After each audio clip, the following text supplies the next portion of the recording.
Iran और Israel ने finally cease fire के लिए अग्री कर लिया है, यूएस और कतर के मीडिएशन की वजह से। बट जैसे ही ट्रूस शुरू हुआ है, तेहरान से डिस्टर्बिंग एक्सप्लोजन्स की खबरें अभी भी आ रही हैं, जिससे सबको याद आ रहा है कि वो रीजन अभी भी टेंस है।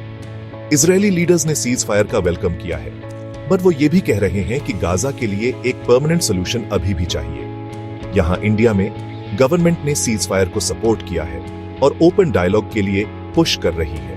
इस बात पर जोर दे रही है कि वेस्ट एशिया में पीस सबके लिए बहुत जरूरी है, खासकर इंडियन सिटीजन्स और ट्रेड की सेफ्टी के लिए। और सेफ्टी की बात करें तो इंडिया ने ईरान से अपने सिटीजन्स को घर लाने के लिए ऑपरेशन सिंधु लॉन्च किया है।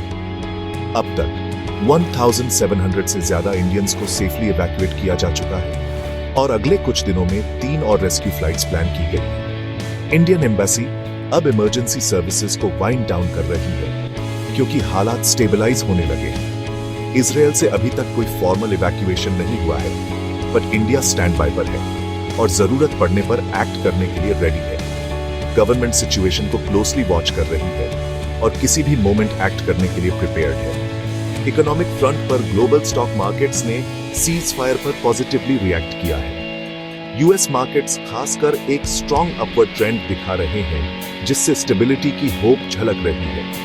बट ये याद रखना जरूरी है, रीजन में अंडरलाइंग टेंशंस और रीसेंट वायलेंस अभी भी ग्लोबल ट्रेड और एनर्जी प्राइसेस के लिए रिस्क्स पैदा करते हैं, जिसका इंपैक्ट यहाँ इंडिया में भी पड़ सकता है।